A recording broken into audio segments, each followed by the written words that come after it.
Donkey Donkey by Roger Duvoisin. This is the front of the book. This is the back of the book. And this is the book's spine.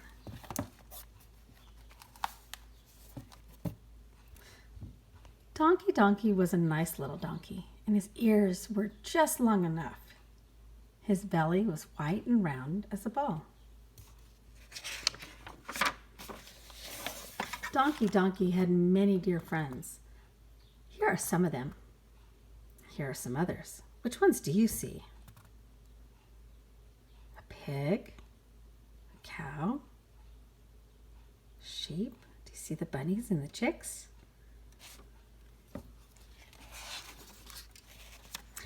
Pit and Pat the horse and Hector the dog were also his friends. Donkey's master was the kindest man in the village. Donkey Donkey loved thistles for his dinner, and there were lots of them near the little stream across the meadow. Yet, in spite of all that, Donkey Donkey was not happy. Oh, one day he was drinking with Pat at the stream.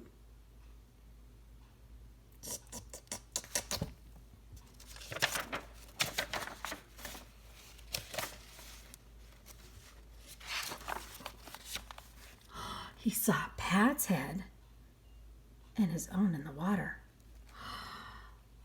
Donkey, oh my goodness, he thought Pat was so beautiful with his small ears, and he's so ridiculous with his long ones, that he became very sad and would not eat anymore. Donkey Donkey at last went to see Hector. Hector was very clever. He knew all sorts of tricks. He could tell his right paw from his left paw, and so on. Surely his advice would be good. "Oh, you poor donkey," said Hector. "I know what's wrong with you. With your ears up like that, you resemble a sailboat. Keep your ears down, like I do." Interesting, Hector.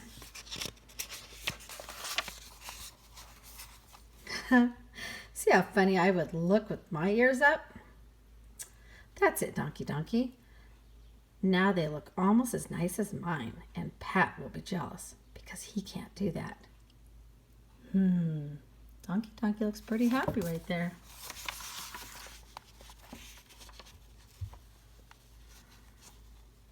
And Donkey Donkey was happy again. He went trotting around the farm like a little colt. Oh, but poor Donkey. How his friends laughed when they saw him. Hee-haw, hee-haw, ha! Moo, moo, moo. "Silly donkey," said Fuzzy Wuzzy the lamb. "Why do you believe what Hector says? There is only one way to wear your ears. Look at me. Doesn't everyone say I'm pretty? And look at Phoebe the goat. Ma. And look at Fanny the cow. And look at Farmer's brother. Look at those ears. Ooh. Do you see how they all wear their ears on the side? So many people cannot be wrong, Donkey Donkey." Donkey Donkey was impressed. He let Fuzzy Fuzzy fix his long ears. "Now," said the lamb, "you're beautiful. Wait, let me fetch a mirror." Donkey Donkey agreed. Oh my goodness, he did look dainty. Naomi the hen said the mirror flattered him, but she always had a bad disposition, and of course she would say that. So Donkey Donkey went away again, happy, although somewhat doubtful, as you can see by his expression.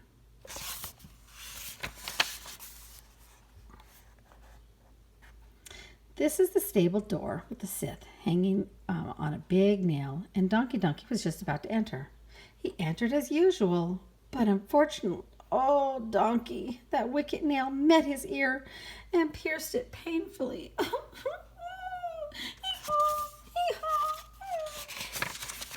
Oh, Donkey Donkey was sadder than ever. He cried all night long. Oh, it was very unpleasant for his friends. They could not sleep, they were quite angry with him. The next day, Donkey decided to consult Rosa, the mother pig. She was not known to be very clever. She ate and slept so much, but she was a very honest person. Rosa listened attentively to Donkey's grievances.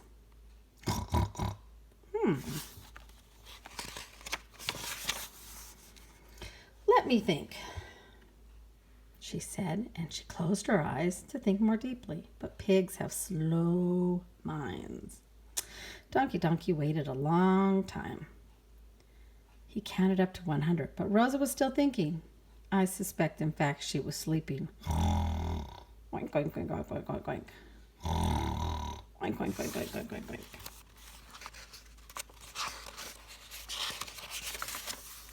At last, she opened her eyes and said, Donkey, I don't know much about making people look prettier, but I can give you some practical advice. The idea of wearing your ears up and down and sideways is all foolish. When they're up, the wind and rain get in them. When they're down, you can't hear. And when they're sideways, well, you know what happens. But if you keep them in front like mine, then you don't need an umbrella. You laugh at the sun and at the rain, and you can hear, well, ugh, ugh. And Rosa, who had never spoken so much in her life, went to sleep. Oink, oink, oink, oink, oink. Oink, oink, oink, oink, oink.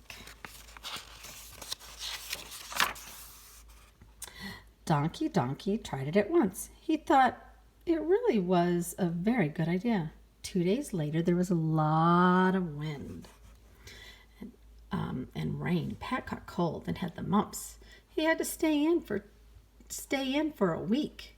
He was much ashamed. Donkey did not catch cold. He was delighted, although he did feel sorry for Pat, of course. But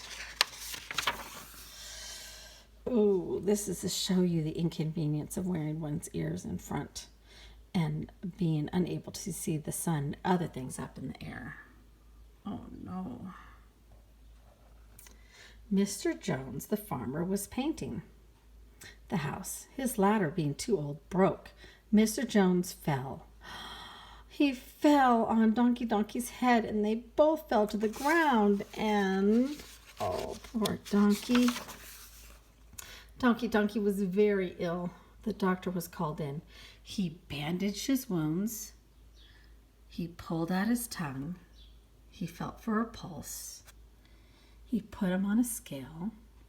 He listened to his breathing and then gave him some bad tasting medicine with a spoon. Ugh. Oh, Donkey.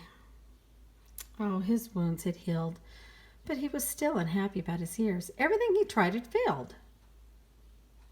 He was brooding over these sad things. Daniel the little sparrow perched on a nearby fence. He said, Donkey, tweet, tweet, tweet, tweet. Silly donkey, you aren't a dog, you aren't a lamb, you aren't a pig, you are a donkey. Keep your ears up as donkeys do. Tweet, tweet, tweet. And Daniel flew away.